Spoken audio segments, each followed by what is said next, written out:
India's External Affairs Minister S Jaishankar hit back on the European Union Foreign Policy Chief Josep Borrell's call for action on imports of Indian refined oil with Russian origins. In the wake of the Ukraine conflict, Europe has striven to wean itself off Russian energy, banning seaborne Russian oil imports last year, and extending the measures to petroleum products this February. Additionally, the EU, in collaboration with the US, implemented a price cap to curtail Russian oil profits. Amidst this, India has become a significant buyer of Russian crude oil, importing a record 1.6 million barrels per day in February, making Russia its top oil supplier.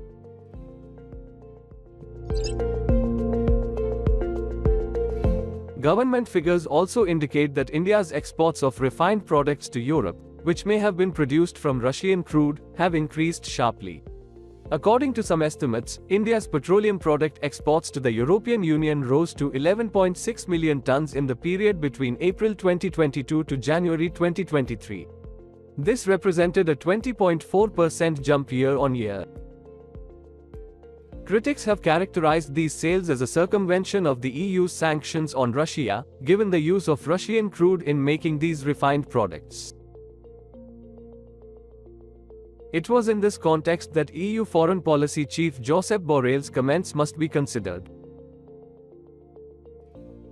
Borrell was quoted as saying to the Financial Times, "If diesel or gasoline is entering Europe, coming from India and being produced with Russian oil, that is certainly a circumvention of sanctions and member states have to take measures. That India buys Russian oil, it's normal. And if, thanks to our limitations on the price of oil, India can buy this oil much cheaper, well, the less money Russia gets, the better," argued the EU's top foreign policy official. But if they use that in order to be a center where Russian oil is being refined and byproducts are being sold to us, we have to act, he concluded.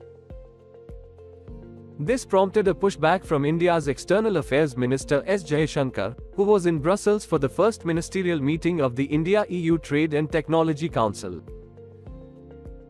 Jaishankar, at a press briefing with Commerce Minister Piyush Goyal and top EU official Margareta Vestager in attendance, said, "My understanding of the EU Council regulations is that Russian crude is substantially transformed in a third country, then it is not treated as Russian anymore. I would urge you to look at Council's Regulation 833/2014. Vestager said, "There is, I think, no doubt about the legal basis of the sanctions. Of course, it is a discussion that we will have with friends, but it will be with an extended hand and of course not with a pointed finger."